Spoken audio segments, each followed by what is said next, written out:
Gabriel, eu estava te vendo agora, né, parceiro do amigo do Max, né, pega avião junto com a galera, ri junto, já está totalmente inserido nesse meio da Fórmula 1 e eu fiquei me lembrando há pouco tempo, quando a gente estava no grid, eu e você da Fórmula 1 para fazer comentário ali, aquele passeio no grid, você impressionado com a quantidade de gente que tinha em volta de cada carro, quer dizer, era uma realidade totalmente diferente da sua, né, naquela época de Fórmula 2. O que quando você, logo que você chegou, assim, você lembra de ficar assim surpreso, né, com esse ambiente aqui? Qual foi a primeira coisa ou as primeiras coisas que te deixaram, tipo, porra, eu sabia disso? Primeiro, é uma ótima lembrança, porque era uma realidade que sempre foi meu sonho, né? E não era algo realista naquele momento, eu ainda não era piloto de Fórmula 1, mas eu sonhava. Então, eu lembro quando eu estava no grid com você, eu acho que foi uma das primeiras vezes, eu já tinha ido antes, mas eu lembro que eu realmente senti algo muito forte, foi quando a gente foi em Monza. E a gente foi até o carro do Colapinto, porque ele estava correndo comigo na Fórmula 2, eu estava ganhando ele na Fórmula 2 e ele conseguiu o assento na Fórmula 1. E eu olhei para ele naquele momento que ele estava em Monza, andando bem. Falei, caraca, né? Tomara que um dia eu esteja aqui. E é uma memória muito boa, mas é tanta câmera, tanta gente. Eu acho que é exatamente isso que me surpreende muito e o que me surpreendeu muito quando eu cheguei na Fórmula 1 é a quantidade de mídia, atenção, pessoas, entrevistas, tudo em cima de você durante o final de semana e mesmo assim você tem que controlar, né, a sua cabeça, você tem que estar bem mentalmente, você tem que estar repousado, você tem que estar descansado para o final de semana. Então acho que isso é o que realmente pega muito nos pilotos jovens e no meu caso, não que eu sofri com isso no começo do ano, mas eu desgastava muito durante quinta-feira, até porque eu queria estar sempre muito cedo na pista, porque eu queria ser um dos primeiros a chegar e queria trabalhar e tudo, e acabava que chegava na sexta-feira de manhã e eu já parecia que já tinha feito 2 finais de semana. Então E por que tanto cansaço? não, acho que é costume, né? Pra quem tá em Quais eram os casa e querer compromissos? entender isso, assim, é a mesma coisa que você vai correr. Se você não tá acostumado a correr, você vai correr, parece que você corre 2 km e já morre. Só que se você corre todo dia com uma constância, você vai fazer 10 km e parece que você tá brincando. Andar de bicicleta, é tudo. Tudo na vida é um costume. E eu acho que era exatamente isso, eu não estava acostumado. Na Fórmula 2 para mim era muito simples. Eu chegava, ia para meus engenheiros, trabalhava, fazia uma, duas entrevistazinhas muito rápidas. A gente gravava, né, na Fórmula 2, na Fórmula 3, mas pô, logo que acabava a corrida, ia direto pro Media Pen e já conversava. Então não tinha um desgaste, não era uma obrigação, não era algo que tava no meu calendário que eu tinha que fazer, era uma parte por fora, que era importante. E na Fórmula 1 é uma questão obrigatória. Você tem que fazer toda quinta-feira e é muita mídia, muita notícia, muita coisa que sai, né, sua e das pessoas. Então, eu acho que isso não era um costume para mim no começo. E ter que lidar com isso e querer dar a melhor resposta para cada entrevista e ser sincero, ser honesto do jeito que eu sou, me desgastava muito. Entendeu? Eu tentava sempre dar as melhores respostas para todos. E você tem que aprender que nem sempre você vai conseguir dar as melhores respostas. Então, acho que isso realmente pegava bastante. E em termos de estrutura, assim, para o teu carro, para ti, isso também surpreendeu? Tipo, a quantidade de gente que tem para coisas específicas. A estrutura de técnica para você. Muito. Na pista muito, mas onde eu realmente percebi, Mário, foi quando eu fui para a equipe, né, uma das primeiras vezes, mas eu comecei a fazer um tour lá e tanta gente trabalhando. E aí você pergunta, o que você faz? A pessoa, eu cuido dessa peça minúscula e eu sou responsável por fazer essa peça sair assim. Aí tem um cara que é o responsável por ver a peça pós, né, produção para ver se ela tá certa. Aí tem um cara que é o responsável pela embalagem. Então, tipo, sabe, tem tanta gente envolvida no processo que você entende o quão grande isso é. E você não tá acostumado com isso nas categorias de base, você é uma pessoa que faz 300 coisas, entendeu? Na Fórmula 1 é uma pessoa focada em uma coisa. Então acho que isso é realmente impressionante na Fórmula 1 E ao mesmo tempo a tua responsabilidade, né? Porque o trabalho do cara, se você fizer alguma coisa errada na pista, eu imagino, você sabe que é toda essa gente que está dependendo e de olho em você, né? exatamente.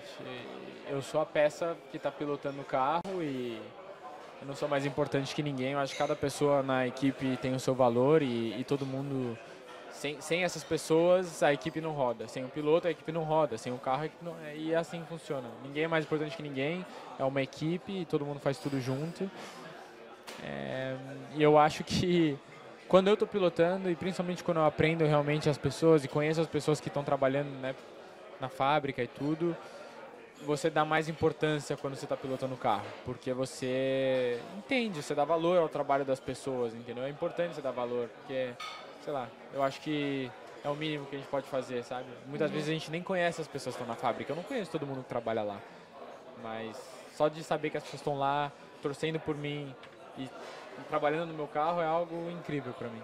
Você nota a sua diferença, imagino que sim, como piloto do início do ano para cá? O que hoje em dia você sabe muito mais, que hoje em dia para você é óbvio, que antes você olhava e não tinha ideia? Muito, acho que eu aprendi muito. Dá um exemplo, assim, mais ou menos. Eu acho que hoje o meu conhecimento técnico do meu carro, hoje eu entro num final de semana já entendendo muito mais sobre o que eu quero do meu carro, o que eu preciso para cada pista, cada compromisso que eu tenho que fazer dentro da pista, entendeu? Cada curva. Tem muitos detalhes que eu poderia dar que seriam bem técnicos, mas fazem grande diferença na evolução durante o ano. E eu acho que isso realmente faz a diferença. No começo do ano eu não sabia, eu chegava na pista e não sabia se eu queria o carro duro, mole, um carro que, sei lá, um carro que é mais rápido de reta ou menos rápido de reta. Tipo, você tem uma noção, mas você não tem certeza. Eu acho que agora eu já tenho, e eu tenho certeza que eu ainda vou melhorar muito nisso, porque eu sou muito novo ainda e eu estou aprendendo muito, mas agora eu já estou num nível na minha cabeça que eu estou mais confortável. Eu não perco horas e horas do dia não tendo certeza de algo. Eu já sei a direção que eu quero ir. Uhum. Se você olhar assim, a gente viu esse seu ano, tem momentos você falou ali de pulos, né? Momentos de grandes passos para frente. E aí tem momentos que não são de passos para trás, algum erro, né, mais importante, batido, enfim. Como é que você vê, assim, se a gente pudesse dizer assim, 2 momentos importantes para você que modificaram um pouco a sua forma de guiar ou de olhar para uma corrida, para um fim de semana de corrida, você poderia me... Sei. Bom, eu acho que foram 2 corridas muito próximas uma da outra, mas o Montreal, porque eu fiz uma escolha de setup bem... que no papel é mais rápida, mas pilotando o carro é realmente mais rápido usar aquilo. Na corrida, vale a pena você usar aquilo que eu estava usando? Uhum. Eu não vou entrar em detalhes exatamente o que é, mas depois daquele final de semana, foi um final de semana bem difícil para mim, mesmo que eu tenha feito uma qualificação decente, uma volta boa para o carro que a gente tinha no momento, eu acho que aquilo virou minha chavinha, porque eu entendi que nem tudo que está no papel significa que realmente é o melhor. Muitas vezes o que é o melhor é o que eu me sinto confiante pilotando. E muitas vezes nos números dos engenheiros não é isso. Difícil. Então você vai entendendo isso, você vai entendendo, né, as trocas que você tem que ir fazendo para ficar mais confortável com o carro. E a Áustria, acho que foi um momento difícil e um momento bom, que o momento bom foi a Áustria, que foi um momento que eu cheguei no final de semana um pouco mais convencido do que eu queria no meu carro.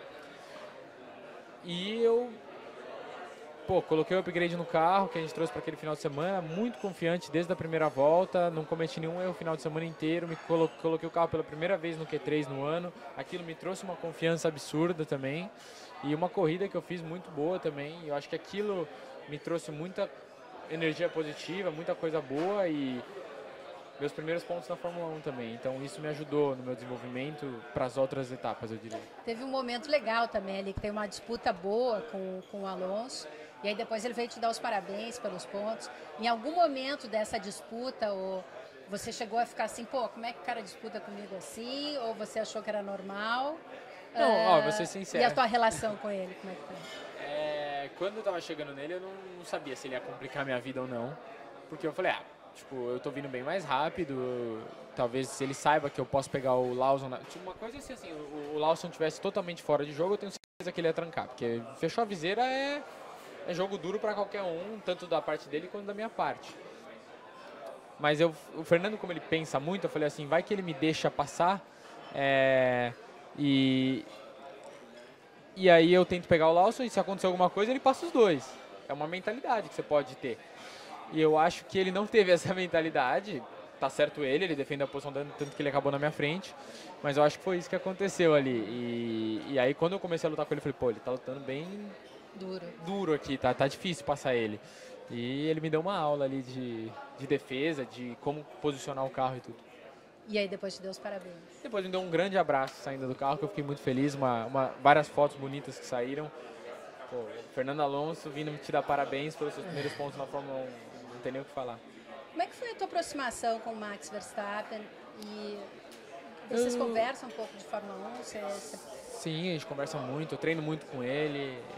Bom, a gente até treinou para essa pista, a gente treinou para Spa, para Silverstone. Isso não é uma coisa muito comum, né? Não. Poucos pilotos fazem simulador tanto quanto a gente faz, eu diria, em casa, tá? Uma coisa é simulador na equipe, todo mundo tem a obrigação de ir, fazer o que tem que fazer, mas é uma paixão. Acho que é uma paixão minha, é uma paixão dele também, mas é algo assim que eu, em vez de jogar golfe, que tem muita gente que faz, não tem nada de errado, é uma opção sua, da sua vida, das suas escolhas, isso te faz melhor e te faz relaxar. Pra mim, o que me relaxa é eu sentar no meu simulador em casa e ficar treinando. Sei lá, eu entro num túnel na minha cabeça, eu entro num momento assim que eu esqueço de tudo, o tempo passa, as horas passam e eu nem percebo. Então... E essa aproximação dele com você, como que aconteceu? Foi na Fórmula 3, eu sempre fui um grande fã dele, a gente já tava até brincando esse dia, porque ele lembra de umas coisas bem legais, assim, foi em 2021, eu vi ele pela primeira vez na minha frente. Pela segunda vez. A primeira vez é aquela foto que eu tenho com ele pequenininho. E aí eu vi ele de longe, ele tava passando, a gente tava em Mônaco, com o carro parado no pit lane. E aí ele passou meio correndo pelo outro lado do paddock e eu tava me vestindo já pra entrar no carro. Todos os pilotos dentro do carro, eu saí correndo atrás dele e falei, Max, tem alguma dica pra me dar? Ele olhou pra mim assim, acelera com tudo, vai pra cima. Aí eu, beleza. Aí ele apertou minha mão assim, tirou uma foto e foi. E aí ele lembrou disso esse dia, ele falou, não foi lá em Mônaco que você fez isso? Eu nem lembrava mais, falei, caraca. E aí foi naquele momento, aí na Fórmula 3 eu conheci ele melhor, eu comecei a jogar mais videogame com ele, a gente jogava muito videogame junto e aí a gente acabou criando uma grande amizade. É uma pessoa que eu pergunto muitas coisas, até mesmo depois do hino nacional eu tenho algumas dúvidas sobre o que fazer em certas situações, eu vou perguntar para ele. Ele é muito aberto, muito honesto, me ajudou muito esse ano em várias situações. I have just one more question. Ok, então vou botar as duas perguntas numa só, que eu tinha duas perguntas para te fazer. Tua expectativa para o projeto da Audi para o ano que vem, assim, já é lutar por pódio? E queria saber se você sente que você mudou pessoalmente, assim, porque hoje em dia você é um cara famoso, Gabriel, por mais que a gente queira dizer que isso não tem nada a ver com humildade ou não. Você virou uma pessoa famosa. O que está mudando para você nisso, assim, de se aproximar dos outros, às vezes de ter que de se distanciar? Muda um pouco o ambiente de vida da gente, né? Bom, primeiro essa questão da Audi, eu acho que a gente tem que manter as expectativas tranquilas. Eu acho que é um projeto a longo prazo que eu tenho total confiança que um dia a gente vai estar lutando por vitórias, seja lá o que for. Acho lutar por pódios é difícil, tá? É a primeira vez que a Audi vai estar fazendo os motores, a gente está fazendo o nosso próprio carro e tudo, que a Sauber já fazia, então a gente vai pegar a mesma estrutura. Mas vamos ver, é difícil falar. Talvez a gente chegue ano que vem e esteja muito bem. Talvez a gente chegue, talvez não esteja no nível que a gente queira, mas a gente vai chegar lá. A gente tem estrutura, a gente tem investimento, a gente tem tudo para conquistar isso. Agora é uma questão de trabalhar duro e alcançar. Quanto tempo vai demorar é uma questão meio para todo mundo. Ninguém sabe quem vai andar bem ano que vem. É impossível você pensar, é totalmente novo tudo. Motor, carro, regulamento. E sobre a sua segunda pergunta, é difícil pensar, eu acho que as pessoas podem falar mais se eu mudei ou não. Eu acredito que não, eu até brinco com as pessoas próximas, eu falo, se eu mudar, me dá um tapão. Eu falava para meus amigos ou para as pessoas, eu falo, nunca me deixe ser diferente do que eu sou. Porque eu sou feliz com a pessoa que eu sou, eu gosto da pessoa que eu sou e eu não quero mudar porque, sei lá, você fica um pouco mais famoso ou... Mas é natural, né? Com crítica. Sim, algumas coisas mudam com certeza, mas eu quero continuar sendo a pessoa que eu sou feliz com o que eu sou, com as coisas que eu faço, com as pessoas que eu me envolvo. Eu não me envolvo com pessoas mais famosas agora porque eu cheguei na Fórmula 1. Eu continuo falando com as mesmas pessoas de sempre, amo as pessoas que eu falo. Sou tão família quanto eu era antes. E é isso, eu não quero mudar, não tem por que eu mudar. Não significa porque eu estou na Fórmula 1 eu sou diferente de outras pessoas, eu sou igual a todo mundo. Eu só faço o que eu amo, eu vivo o meu sonho e vivo disso. Então eu sou uma pessoa extremamente sortuda nesse sentido. E acho que a humildade tem que prevalecer sempre acima de tudo. Acho que isso é o que faz a gente campeões um dia.